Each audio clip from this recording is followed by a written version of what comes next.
morning on this May the 11th, 2021. And this is taken from my antiquated book, Seasons of Life, Growing Strong in the Seasons of Life by Chuck Swindoll. And in this season of reverence, it really is during the winter months. However, today is a snowing day in a lot of our part of the world.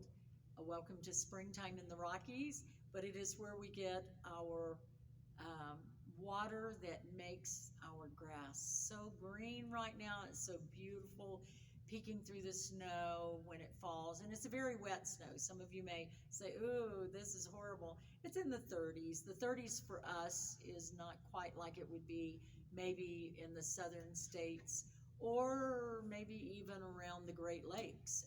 That's a cold, wet, cold all through the winter time, and it's a little different for us. Well, this is springtime, but this says, secret wounds, silent cries. Tucked away in a quiet corner of Scripture is a verse that brims with emotion. Read thoughtfully these ancient words from the pen of Job. From the city, men groan, and the souls of the wounded cry out. Job chapter 24, verse 12. Slip into that scene, a busy metropolis, speed, movement, noise, rows of buildings, acres of apartments, miles of houses, restaurants, stores, cars, bikes, kids. All of that is obvious. Any city dweller could describe the scene, delineate the action. But there is more. Behind and beneath the loud splash of human activity are invisible aches. Job calls them groans. In Hebrew, the word suggests that this groan comes from one who has been wounded. Perhaps that is why Job adds the next line in poetic form. The souls of the wounded cry out. In that line, wounded comes from a term that means pierced, as if stabbed. Not a physical stabbing, for it is the soul that is crying out. What does he mean? There are those who suffer from the blows of soul stabbings, wounds which can be far more painful and devastating than body stabbings. Job has reference to deep lacerations of the heart, invisible, internal injuries no surgeon in the world could detect. The city is full of such hurts. It's a desolate, disturbing scene, but painfully true. Wounded, broken, bruised, many a person cries out with groans from the innermost being. Perhaps that describes you today. You may be groaning because you've been misunderstood or treated unfairly. The injury is deep because the blow landed from someone you trusted and respected, someone you were vulnerable to, someone you love. It is possible that your pain was inflicted by the stabbing of someone's tongue, an individual who said things that are simply untrue. Perhaps the comment was made only in passing, but it cut into the tissue. It pierced you deeply. The person who made the remark will never know, but you will as you endure. Keep quiet and bleed. Quite probably others of you are living with scars brought on by past sins or failures. Although you have confessed and forsaken those ugly, bitter days, you can't seem to erase the backwash. Sometimes when you're alone, the past slips up from behind like a freak ocean wave and overwhelms you. The scab is jarred loose. The wound stays inflamed and tender, and you wonder, will it ever go away? Although it is unknown to others, you live in the fear of being found out and rejected. It was Amy Carmichael who once helped heal a wound within me and turn it into a scar of beauty instead of disgrace. And I share with you Chuck Swindoll says her words. The title is No Scar? Question mark. Hast thou no scar? No hidden scar on foot or side or hand? I hear thee sung as mighty in the land. I hear them hail thy bright ascendant star. Hast thou no scar? Hast thou no wound? Yet I was wounded by the archers, spent, leaned me against a tree to die, and rent. By ravening beasts that compassed me, I swooned. Hast thou no wound? No wound, no scar, yet as the master shall the servant be, and pierced are the feet that follow me. But thine are whole, can he have followed far, who has no wound nor scar?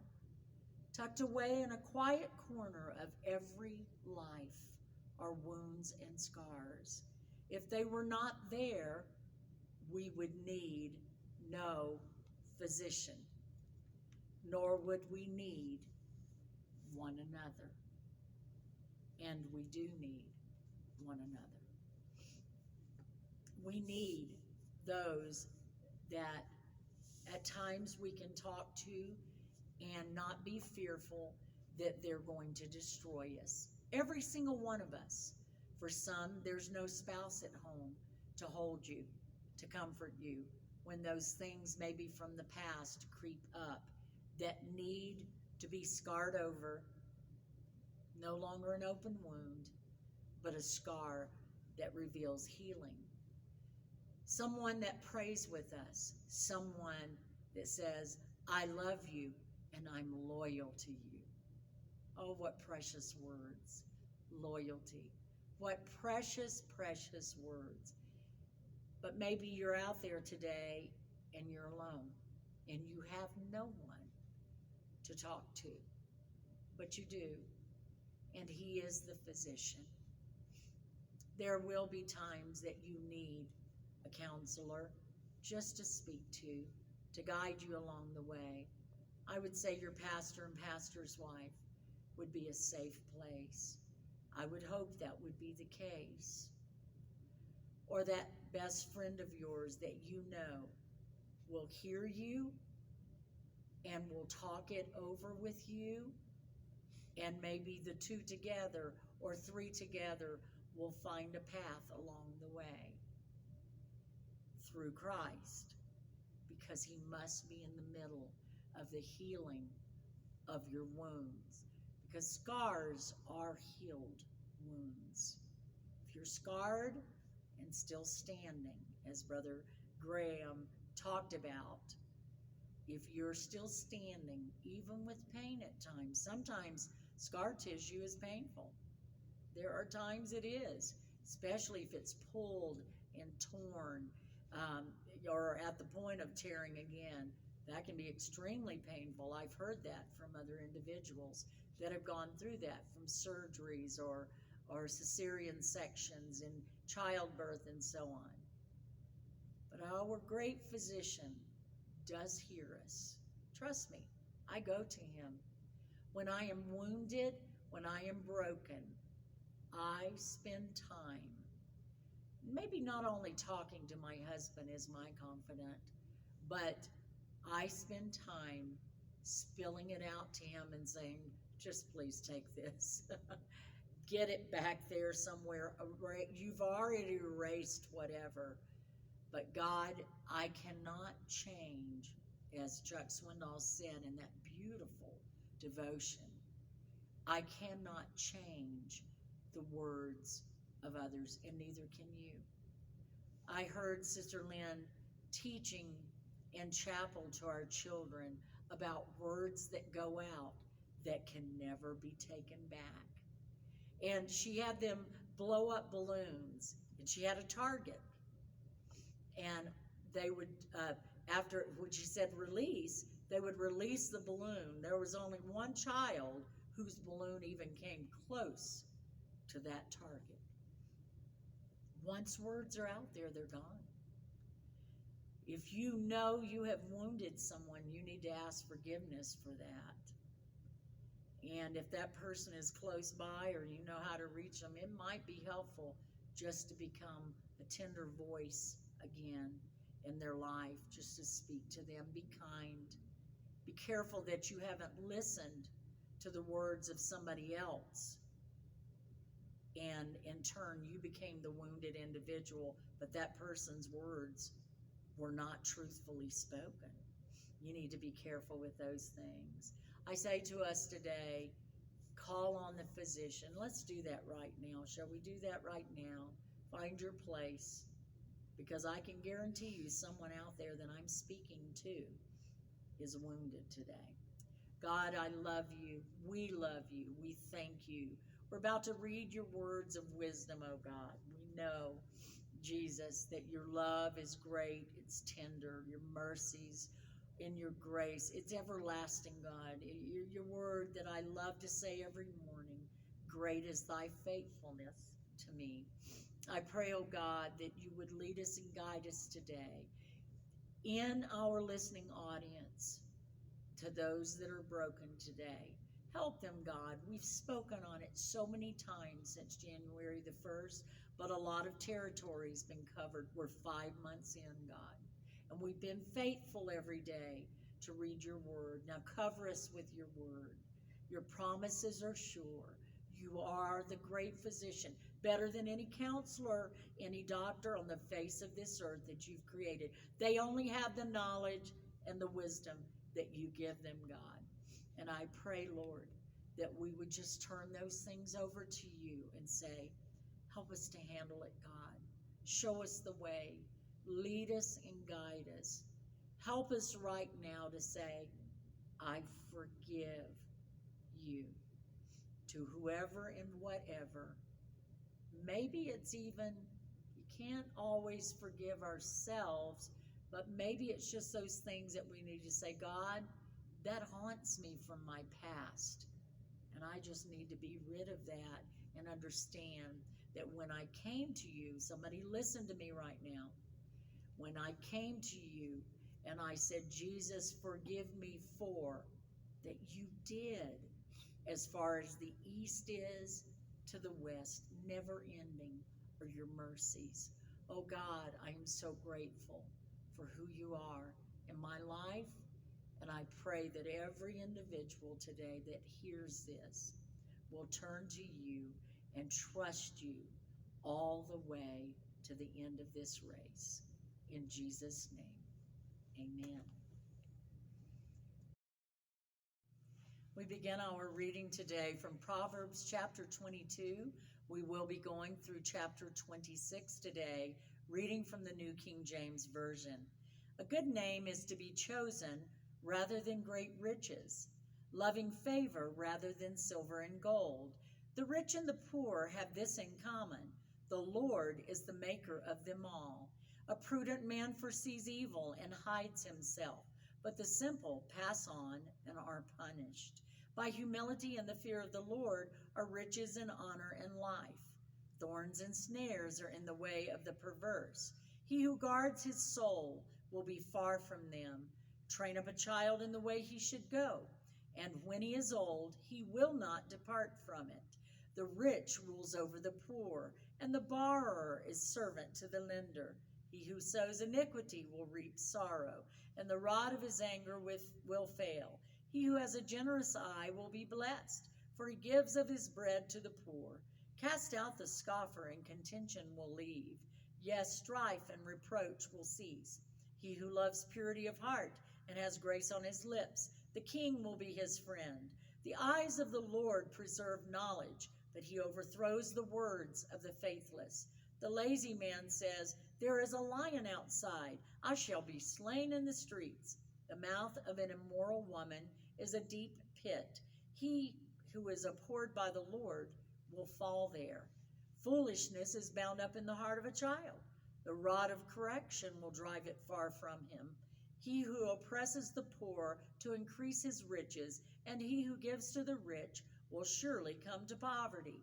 Incline your ear and hear the words of the wise, and apply your heart to my knowledge, for it is a pleasant thing if you keep them within you.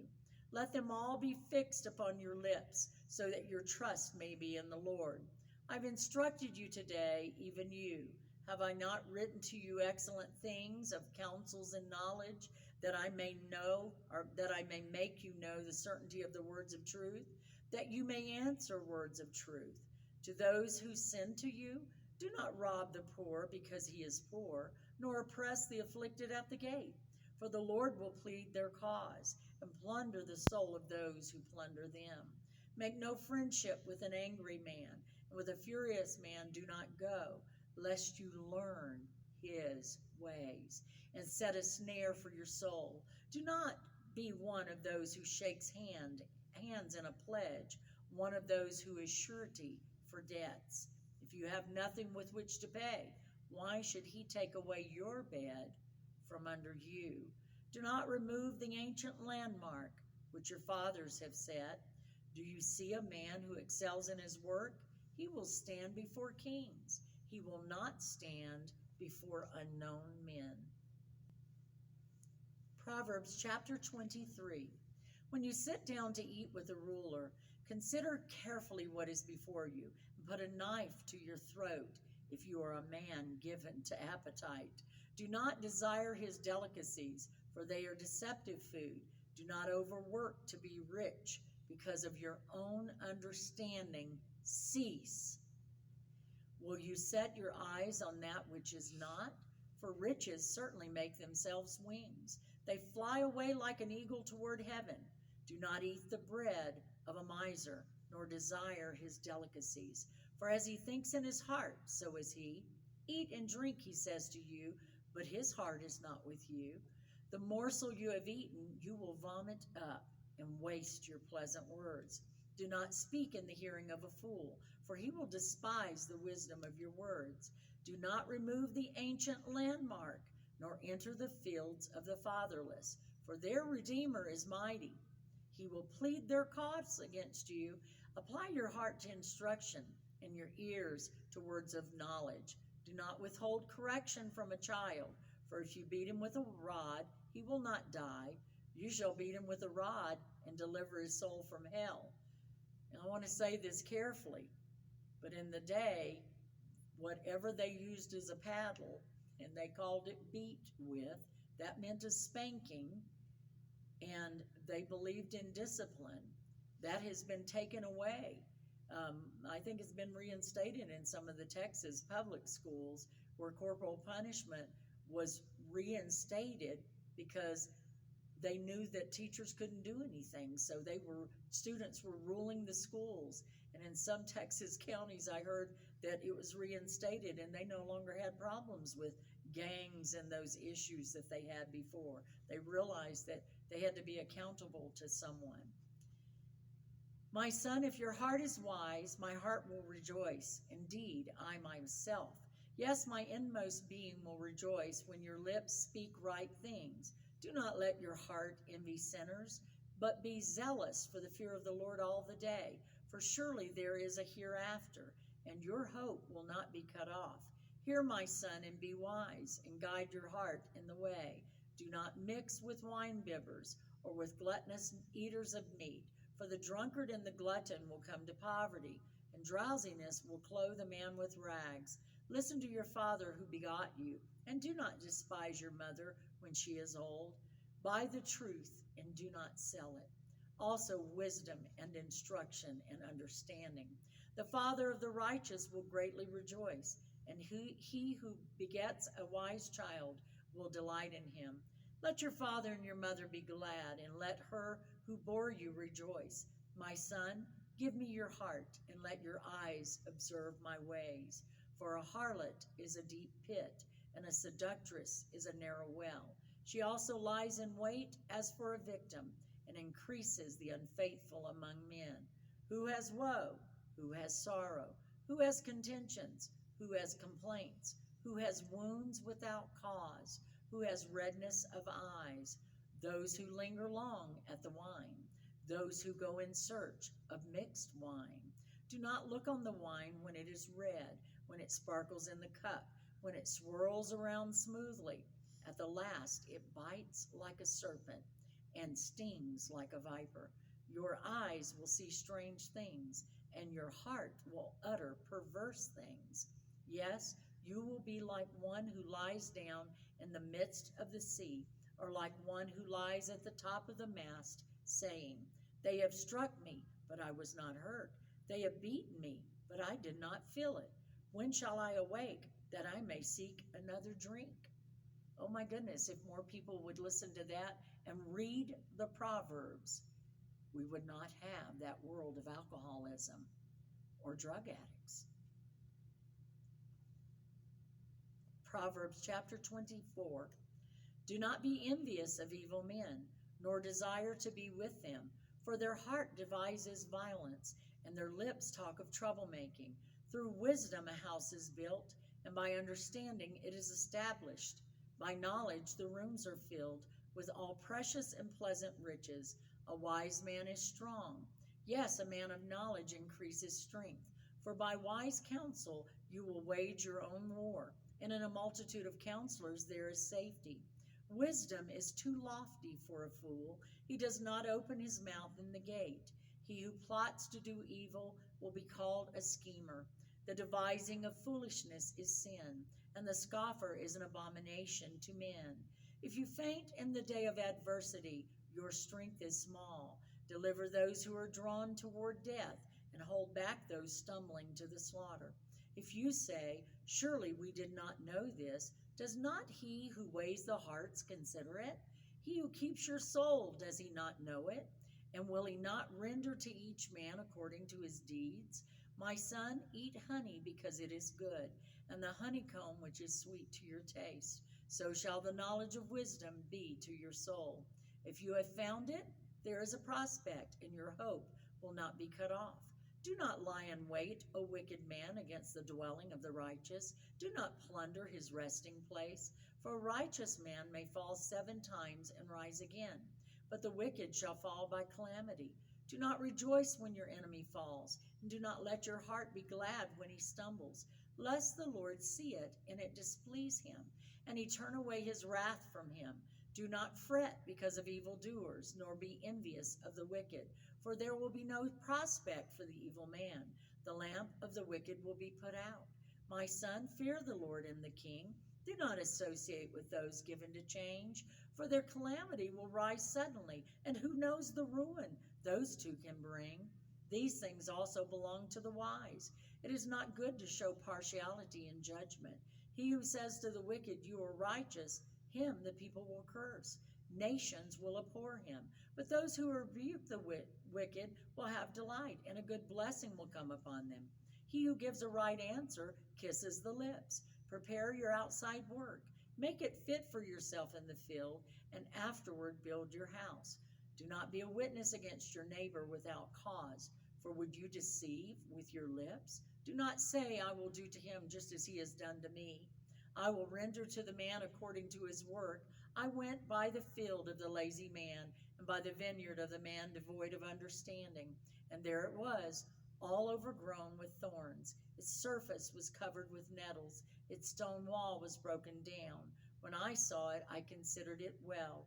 I looked on it and received instruction. A little sleep, a little slumber, a little folding of the hands to rest. So shall your poverty come like a prowler, and your need like an armed man. Proverbs chapter 25. These also are Proverbs of Solomon, which the men of Hezekiah, king of Judah, copied. It is the glory of God to conceal a matter, but the glory of kings is to search out a matter. As the heavens for height and the earth for depth, so the heart of kings is unsearchable. Take away the dross from silver, and it will go to the silversmith for jewelry. Take away the wicked from before the king, and his throne will be established in righteousness. Do not exalt yourself in the presence of the king, and do not stand in the place of the great. For it is better that he say to you, Come up here, than that you should be put lower in the presence of the prince, whom your eyes have seen. Do not go hastily to court, for what will you do in the end, when your neighbor has put you to shame? Debate your case with your neighbor, and do not disclose the secret to another, lest he who hears it expose your shame, and your reputation be ruined. A word fitly spoken is like apples of gold in settings of silver. Like an earring of gold and an ornament of fine gold is a wise rebuker to an obedient ear. Like the cold of snow in time of harvest is a faithful messenger to those who send him. For he refreshes the soul of his masters. Whoever falsely boasts of giving is like clouds and wind without rain. By long forbearance a ruler is persuaded, and a gentle tongue breaks a bone. Have you found honey? Eat only as much as you need, lest you be filled with it and vomit. Seldom set foot in your neighbor's house, lest he become weary of you and hate you. A man who bears false witness against his neighbor is like a club, a sword, and a sharp arrow. Confidence in an unfaithful man in time of trouble is like a bad tooth and a foot out of joint. Like one who takes away a garment in cold weather, and like vinegar on soda, is one who sings songs to a heavy heart. If your enemy is hungry, give him bread to eat, and if he is thirsty, give him water to drink. For so you will heap coals of fire on his head, and the Lord will reward you. The north wind brings forth rain, and a backbiting tongue an angry countenance. It is better to dwell in a corner of a housetop than in a house shared with a contentious woman. As cold water to a weary soul, so is good news from a far country. A righteous man who falters before the wicked is like a murky spring in a polluted well. It is not good to eat much honey, so to seek one's own glory is not glory. Whoever has no rule over his own spirit is like a city broken down without walls. Proverbs chapter 26 is our final reading for today, and these wonderful words of wisdom in the book of Proverbs. As snow in summer and rain in harvest, so honor is not fitting for a fool. Like a flitting sparrow, like a flying swallow, so a curse without cause shall not alight. A whip for the horse, a bridle for the donkey, and a rod for the fool's back. Do not answer a fool according to his folly, lest you also be like him. Answer a fool according to his folly, lest he be wise in his own eyes. He who sends a message by the hand of a fool cuts off his own feet and drinks violence. Like the legs of the lame that hang limp is a proverb in the mouth of fools. Like one who binds a stone in a sling is he who gives honor to a fool. Like a thorn that goes into the hand of a drunkard is a proverb in the mouth of fools. The great God who formed everything gives the fool his hire, and the transgressor his wages. As a dog returns to his own vomit, so a fool repeats his folly. Do you see a man wise in his own eyes? There is more hope for a fool than for him. The lazy man says, there is a lion in the road, a fierce lion is in the streets. As a door turns on its hinges, so does the lazy man on his bed. The lazy man buries his hand in the bowl. It wearies him to bring it back to his mouth. The lazy man is wiser in his own eyes than 7 men who can answer sensibly. He who passes by and meddles in a quarrel not his own is like one who takes a dog by the ears. Like a madman who throws firebrands, arrows, and death is the man who deceives his neighbor and says, I was only joking. Whoa, let me say that again. Is the man who deceives his neighbor and says, I was only joking. How many times have you heard something like that? Where there is no wood, the fire goes out, and where there is no talebearer, strife ceases. As charcoal is to burning coals and wood to fire, so is a contentious man to kindle strife. The words of a talebearer are like tasty trifles, and they go down into the inmost body. Fervent lips with a wicked heart are like earthenwares covered with silver dross. He who hates disguises it with his lips and lays up deceit within himself. When he speaks kindly, do not believe him, for there are 7 abominations in his heart. Though his hatred is covered by deceit, his wickedness will be revealed before the assembly. Whoever digs a pit will fall into it, and he who rolls a stone will have it roll back on him. A lying tongue hates those who are crushed by it, and a flattering mouth works ruin. My goodness. Such powerful words in the book of Proverbs. Tomorrow we will complete the book of Proverbs, and this has been this has been a time of us listening carefully to the wisdom that has been imparted. Cover yourself in that word. Don't give up. There are things that you or I are weak at. Let's work at them. We will complete this book by the will of God. You have a blessed day, and we'll see you tomorrow.